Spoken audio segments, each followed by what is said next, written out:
Welcome to the world of Rule or Ruin. This first episode is kind of going to be like an introductory kind of thing rather than an actual episode featuring fighting. That's just one, because all these nations are ran by actual people, so I can't just make someone fight. And two, since they're all ran by people, you don't really know these countries yet. And I think the most easy way to do this is to break it down by alliances, which are like this. These countries here in dark blue is the Northeastern Defensive Alliance. It features Westlandia, Stewart's Station, the Great Democracy of the Hudson Bay Federation, and down here, there's Douglas. The gray you see here is called the Deep State, which has Zutnonia over here, the Great Lakes Republic, the Gulf Republic, and very, very South Canada. The red you see here and where the US would normally be is the Duchy of Kansas, the New Republic of Texas, and the Democratic Republic of Transbaddies. The orange you see here on this kind of like West Coast type ordeal is Alyeska, Cosmos, Suptopia, and the Social Republics of Mexico. And this alliance is called the Seraphim Accords. And this big green alliance you see here in South America is called the Marijuana Alliance and has the members the Highland Kingdom, Vermin Supreme's Land of Marijuana, Grain, Montezuma, and the Kingdom of Bubbles.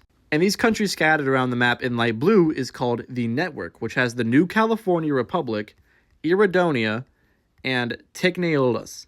All of the countries in light green are not officially in an alliance, so we'll introduce them also. Here is the Land of the Crab, and here is Zadia. Up here is the Empire of the Dove. Over here we have the Federally United Coalition of Kingdoms and Alma Perdida. The magenta right here is called Novaria. And this sliver of purple that comes all the way down here is called the Sandwich Empire. This red here is New Deej Land. This is now Peru. And over here we have the Argentinian Empire and the Kingdom of Ragnarok. There are currently a total of 35 countries on this map. With introductions out of the way, let me show you what all these little icons mean. Any lighter colored tiles that have stars on them represent a capital.